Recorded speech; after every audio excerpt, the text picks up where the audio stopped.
Hello, good morning കൂട്ടുകാരെ. ഞാനിന്ന് തേങ്ങ വറുത്തരച്ച കയ്പ്പയ്ക്ക കറി ഉണ്ടാക്കാൻ പോവാണേ. നമുക്കിത് ഇന്ന് പുറത്താണ് ചെയ്യുന്നത്. കാറ്റുണ്ട്.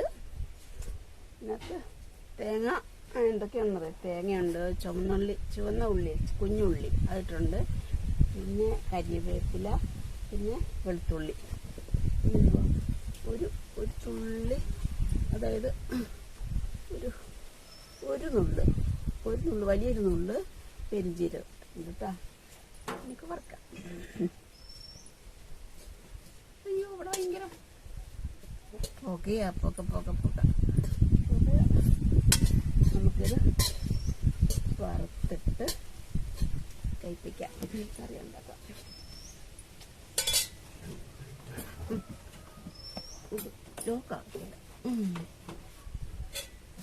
നിങ്ങൾ വിചാരിക്കും ഞാൻ എന്താ ഈ സൈക്കിളിൽ ഇരിക്കുന്നതാണ് അല്ലേ? അതൊരു ആക്സിഡൻറ്റിൽ പറ്റിയതാണേ. ആക്സിഡൻറ്റിൽ പറ്റിയതാണ്. ഞാൻ എല്ലാവരെയും പോലെ നടന്ന് ജോലിയൊക്കെ ചെയ്ത് വന്നിരുന്നൊരു സ്ത്രീയായിരുന്നു. അങ്ങനെ ഒരു ദിവസം ഇവിടെ ഒരു ഫാമുണ്ട്. ഇപ്പോൾ ഫാമില്ല. ഞാൻ ആക്സിഡൻറ്റിന് ശേഷം ഫാമില്ല. രണ്ട് നേപ്പാളി ഒരു ഫാമിലി ഉണ്ടായിരുന്നു. ഹസ്ബൻഡ് ആൻഡ് വൈഫ് നല്ല പണിക്കാരായിരുന്നു. ശിവ ആൻഡ് കോമള അവരെ പേര്. അവരെ കൂടെ ഞാനും 3 ആൾ വേണം. 10-14 പശുക്കളും അതിൻ്റെ വലിയ കുട്ടികളും ഉണ്ടായിരുന്നു. നമുക്ക് ഇവിടെ തന്നെ പുല്ല് ഞാനും ചുമക്കും. അതിൻ്റെ കൂടെ പണിയെടുക്കും. വീട്ടിൽ പോയിട്ട് വീട്ടിലെല്ലാ പണിയും കഴിഞ്ഞിട്ട് 8:30 മക്കളെ മുട്ട ഞാൻ വരുന്നത്. അങ്ങനെ വന്നൊരു ദിവസം ഒരു ആവശ്യത്തിന് കോട്ടത്തല ഹോസ്പിറ്റലിൽ പോകേണ്ടി വന്നു എനിക്ക്. അങ്ങനെ കോട്ടത്തല ഹോസ്പിറ്റലിൽ പോയിട്ട് വരുന്ന വഴിക്ക് ഞാനും പതുക്കെ വന്നത്. നല്ല ഓർമ്മ, സ്പീഡ് ഞാൻ കുറച്ച് വരുന്നുള്ളൂ. വരുന്ന വഴിക്ക് ഒരു കാറ്, ചെറിയൊരു ടേൺ ഉണ്ടായിരുന്നു, ഒരു കുഞ്ഞു വളവ്. നമുക്കറിയില്ല, പെട്ടെന്ന് ഇങ്ങനെ അത് ഇപ്പോഴും എനിക്ക് ഓർമ്മയുണ്ട്. പെട്ടെന്ന് ആ കാർ ഇങ്ങനെ ആ സൈഡിൽ കൂടെ വരുമെന്ന് ഞാൻ വിചാരിച്ചത്. നമ്മൾ ഹെൽമെറ്റൊക്കെ വെച്ചിട്ട് ശബ്ദം എനിക്ക് കേൾക്കുന്നില്ല അധികം. ഹെൽമെറ്റ് എന്ന് വെച്ചാൽ പെട്ടെന്ന് ഇങ്ങനെ കാറ് വന്നപ്പോൾ ഞാൻ ആകെ എന്താ ചെയ്യേണ്ടത് അന്താളിച്ചു പോയി. എനിക്ക് അങ്ങോട്ട് പോകണം ഇങ്ങോട്ട് ആകെ അന്താളിപ്പോയി. ആ ഒരു സെക്കൻഡിൽ എന്നെ ആ കാർ ഇടിച്ച് തെറിപ്പിച്ചൊരു മരത്തിൻ്റെ അങ്ങോട്ട് കൂട്ടി ഇടിച്ച് എൻ്റെ കാലിൻ്റെ, അതായത് ഇടത് കാലിൻ്റെ തൊട എല്ല് പൊട്ടിച്ചെതറി. ഇങ്ങനെ എന്നെ കുറ്റിക്കാട്ടിൽ എടുത്തെറിഞ്ഞു. പിന്നെ ബോധം വന്നത് 1 മാസം കഴിഞ്ഞു. എൻ്റെ കുറേ ഫ്രണ്ട്സ് ഉണ്ട് കേട്ടോ. അന്നൊക്കെ പ്രീ ഡിഗ്രി അല്ലേ, പ്രീ ഡിഗ്രി പഠിക്കുന്ന ഫ്രണ്ട്സും SSC ഫ്രണ്ട്സും ഡിഗ്രിക്ക് പഠിക്കുന്ന ഫ്രണ്ട്സും എല്ലാവരും കൂടെ എന്താ പറയുക ചേർന്ന്. അവർക്ക് ഭയങ്കര സങ്കടമാണ്. അവരുടെ ഫ്രണ്ടല്ലേ, ഒരു നല്ല ഫ്രണ്ടായിരുന്നു ഞാൻ. അങ്ങനെ ചേർന്ന് ഒന്നിച്ച് പ്രാർത്ഥിച്ച് അവർ കുറേ പൈസ ഓരോരുത്തരും 1 ലക്ഷം രൂപ 3 പേരും 3 ലക്ഷം രൂപ എനിക്ക് തന്നു. 50 ലക്ഷമായി. ഇപ്പോൾ 55 ലക്ഷമായിട്ടുണ്ടാവും. ഒരു മാസം പോവാം. അങ്ങനെ ഇപ്പം ഞാൻ ഇരിക്കുക. എനിക്കങ്ങനെ പണിയൊന്നും ചെയ്യാൻ പറ്റില്ല. എൻ്റെ ശബ്ദം തന്നെ ഇടറിയ പോലെ. ഇവിടെയൊക്കെ തുളയൊക്കെ തുളച്ച് എന്തൊക്കെയോ അടിച്ചു കൂട്ടി. അങ്ങനെ അപ്പം നമ്മൾ പറഞ്ഞു വന്നത്, ഏതവസ്ഥയിലിരുന്നാലും നമ്മൾ തോൽക്കാൻ പാടില്ല. ജീവിതം എങ്ങനെയായാലും നമ്മൾ അതിലിരുന്ന് മുന്നേറണം. അതാ ഞാൻ പറഞ്ഞു തരുന്നത്. അങ്ങനെ ഒരു പുകയല്ലേ.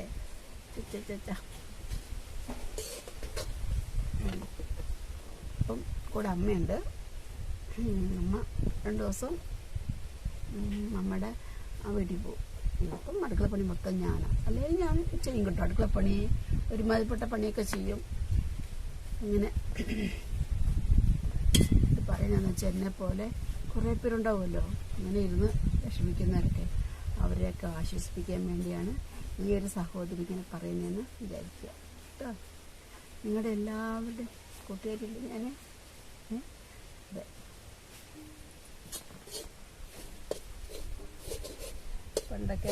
പണ്ടെന്ന് പറഞ്ഞാൽ എന്ത് പണി ഞാൻ ഒറ്റയ്ക്ക് ചെയ്യും. എന്ന് വെച്ചാൽ ഞാനൊരു എന്ത് വർക്ക് എന്നെ ഏൽപ്പിച്ചാൽ എനിക്ക് ഒറ്റയ്ക്ക് ചെയ്യണം. മറ്റുള്ള ഏൽപ്പിക്കുക പറയും, മറ്റൊരാളെ കൂടെ വിളിച്ചിട്ട് ചെയ്യട്ടോ എന്ന് പറഞ്ഞാൽ എനിക്കത് വിളിച്ച് അവരെ കൊണ്ട് ചെയ്യിപ്പിക്കാൻ ഭയങ്കര മടിയായിരുന്നു. അത് ഏട്ട എപ്പോഴും പറയും, ഇവിടുത്തെ പണിക്കാരില്ലേ അവരെ കൊണ്ട് ചെയ്യിപ്പിക്കുക. അപ്പോൾ ഞാൻ മനസ്സ് വയ്ക്കും, അവരിത്രയും കിടന്ന പാടുപടിയില്ല. നമ്മൾ ഹെൽപ്പ് നമ്മളെ കൊണ്ടാവുന്നത് ചെയ്യുക, മറ്റുള്ളവർക്ക് ഹെൽപ്പ് ചെയ്യുക. ഇങ്ങനെ സ്വയം ചെയ്യണം. ഇപ്പോൾ എൻ്റെ കുറേ ഒരു 3 വർഷമായി കേട്ടോ. ആ സമയത്തൊക്കെ എൻ്റെ അമ്മ തന്നെയാണ് എൻ്റെ കാര്യങ്ങളെല്ലാം A to Z വരെ. മലമൂത്ര വിസർജനം അത് നമുക്ക് പോകാൻ പറ്റത്തില്ലല്ലോ. അങ്ങനെ പിന്നെ ഒരു കാലം പറഞ്ഞു പോയി. ആ ഒരു ഇതിന്ന് സ്ട്രക്ചറിൽ നിന്ന് വിട്ടുപോയി അതിൻ്റെ എല്ലാം. പിന്നെ അതിപ്പോൾ സ്ക്രൂ ഇട്ട് മുറക്കി. ഞാൻ വലിയ സ്ക്രൂവിലാണ്.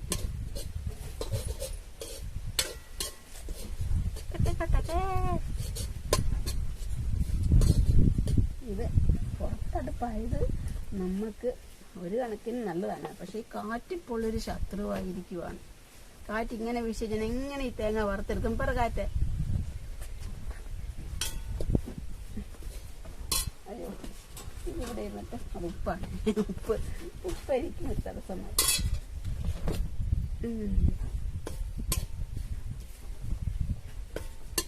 അങ്ങനെ തേങ്ങ വറുത്ത് നമുക്ക് ഒരു കയ്പ്പ് ഉണ്ടാവും കേട്ടോ. പക്ഷേ ഈ ഞാൻ തമിഴ്നാട്ടില് ഒരു ചേച്ചി പറഞ്ഞ കയ്പ്പ് അവരിങ്ങനെ കറി കൊണ്ടു. ഉച്ചയ്ക്ക് ഞാൻ അവിടെ വർക്ക് ചെയ്തിരുന്ന ഞാൻ ഒരു ഹോസ്പിറ്റലിൽ ഒരു 10 വർഷക്കാലം വർക്ക് ചെയ്തു വരുമായിരുന്നു. അപ്പോൾ അവിടുത്തെ ചേച്ചി എന്ന് പറഞ്ഞു കയ്പ്പിക്ക കറി കൊണ്ടുവന്നവർ കേട്ടോ. അപ്പോൾ എനിക്ക് തന്നപ്പോൾ ഞാൻ കഴിച്ചു നോക്കിയപ്പോൾ കയ്പ്പിക്ക് ഒരു കയ്പ്പില്ല, പക്ഷേ അതിൻ്റെ ടേസ്റ്റ് ഉണ്ട്. അപ്പോൾ ഞാൻ ചോദിച്ചു ഇതെന്താ ചേച്ചി ഇങ്ങനെ? അപ്പോൾ ചേച്ചി പറയുക കയ്പ്പിക്ക് കയ്പ്പ് ഇല്ലാതിരിക്കണമെങ്കിൽ തക്കാളി ഇല്ലേ, നമ്മുടെ തക്കാളി ഇട്ട് അതിൻ്റെ കൂടെ വഴറ്റുക. ഉള്ളിയൊക്കെ വഴറ്റുമ്പോൾ അതിൻ്റെ കൂടെ തക്കാളിയും കൂടെ ലാസ്റ്റിട്ട് വഴറ്റിയാൽ കയ്പ്പിക്ക് അധികം കയ്പ്പുണ്ടാവില്ല എന്ന് പറയുന്നുണ്ട്. എന്താല്ലേ വാക്കുകൾ മാറി മാറി വരിക, തെറ്റി വരിക. ക്ഷമിക്കില്ലേ?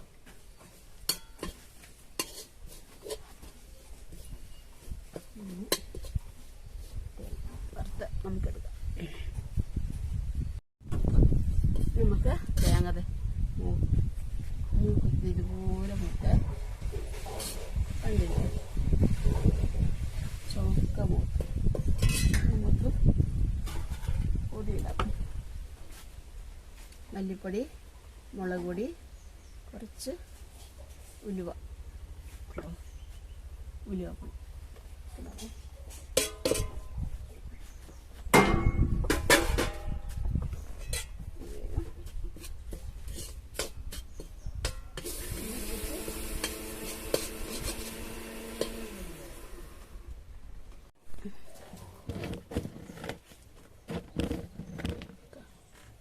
നമുക്ക് എണ്ണ ഒഴിച്ചിട്ട്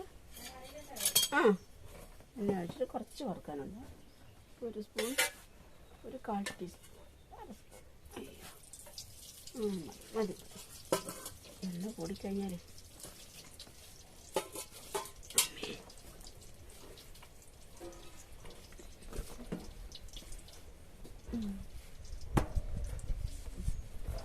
നമുക്ക് കടുകിടാതെ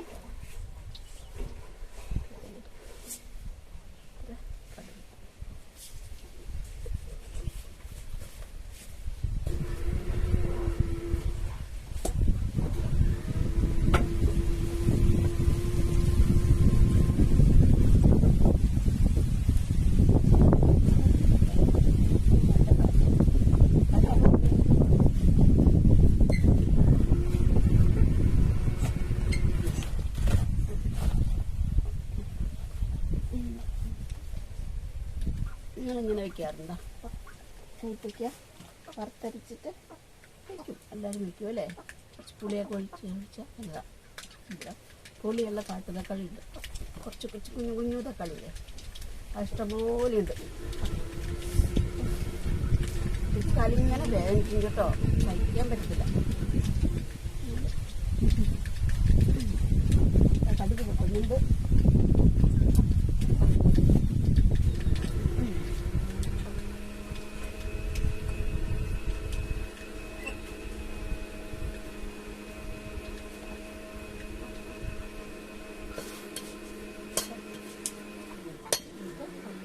ഉള്ളിയും പച്ചമുളകും ഉണ്ടാവേ.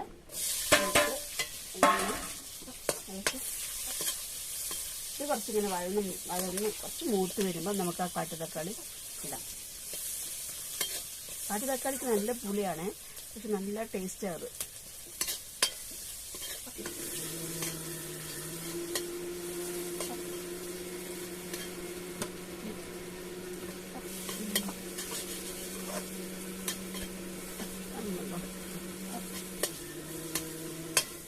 നല്ല റവയിലിടുക.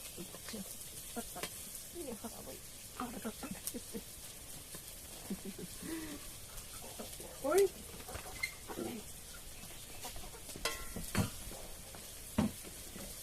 നമ്മൾ കാട്ടിപ്പത്ത് എടുത്തോട്ടെ.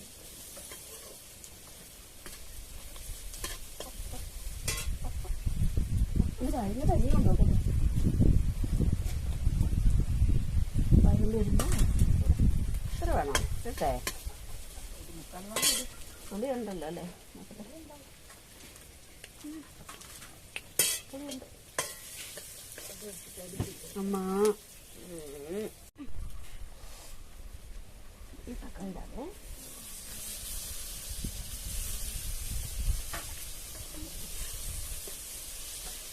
എല്ലാം ഇടാം തക്കാളി. കത്തി വെച്ചാൽ ചിലപ്പോൾ നാളത്തേക്ക് അത് നാശിൽ പോയാലോ.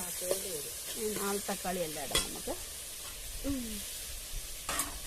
ഇതിങ്ങനെ നല്ല വഴന്ന് വരുമ്പം അതിങ്ങനെ പൊട്ടിക്കോളും തക്കാളി.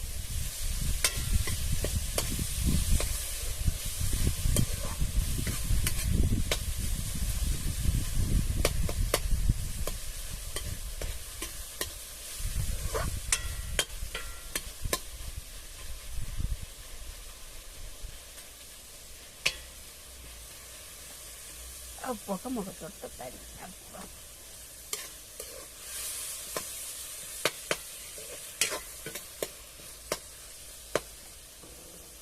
ഈ അടുപ്പുണ്ടല്ലോ നല്ല അടുപ്പ്. അത് വെച്ച് എവിടെ വേണമെങ്കിലും കൊണ്ടുപോകാം നമുക്ക്. അപ്പുറത്തുണ്ടോ ഇനി എവിടെ കൊണ്ടുപോകണം? ഇൻസ്റ്റന്റ് അടുപ്പ്, നല്ല അടുപ്പാണ്.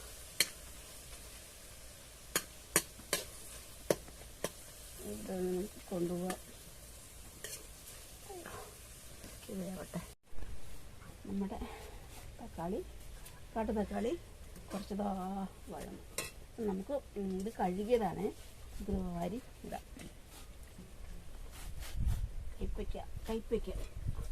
കയ്പ്പയ്ക്ക എന്നും പറയും, പാവയ്ക്ക എന്നും പറയും.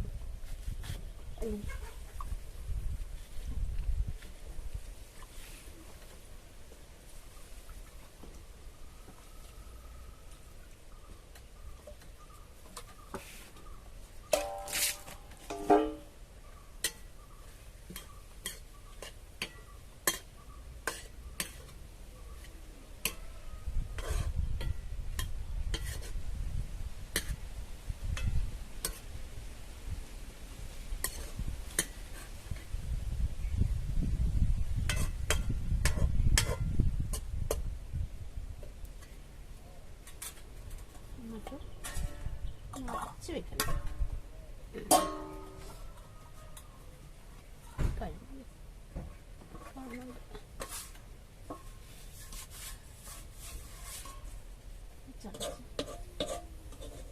ഒന്ന് ആവിയിൽ ഒന്ന് വേവട്ടെ.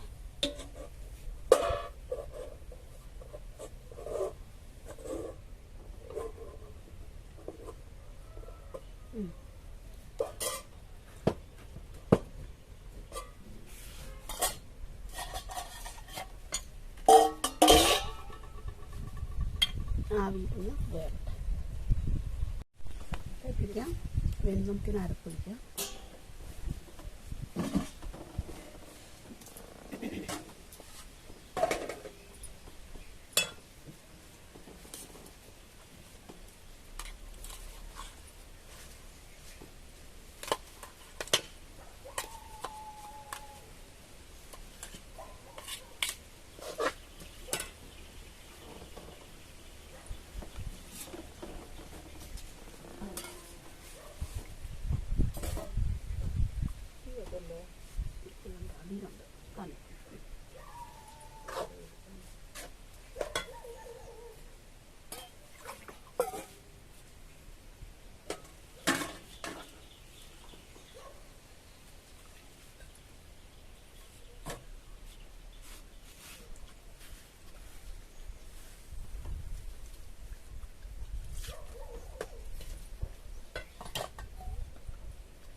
പുളിവെള്ളം കുറച്ച് പുളിവെള്ളം കുടിക്കാം. വെള്ളം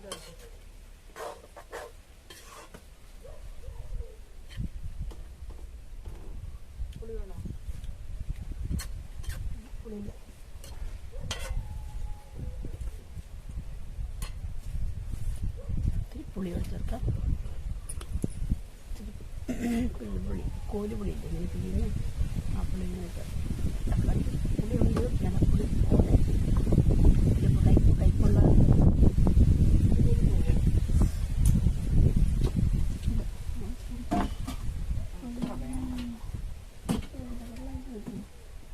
വെള്ളം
പുളി വേണോ? ശരി, കറി പുളി വേണോ എന്ന് കറി വേണോ എന്ന് ചോദിക്കുമ്പോൾ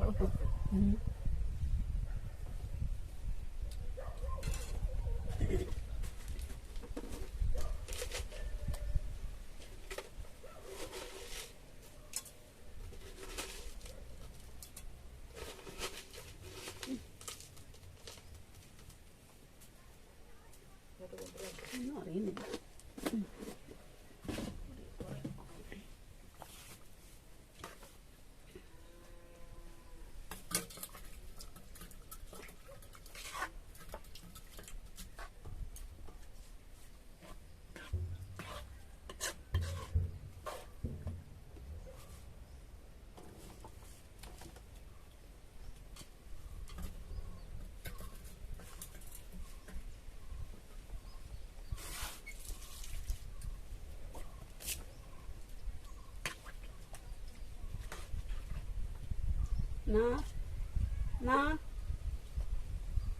വേണ്ടേ?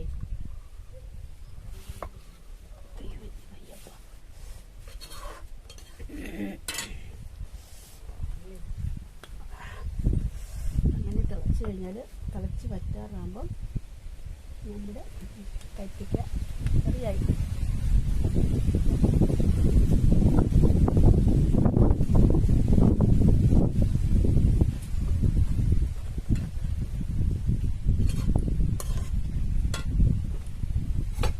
Okay.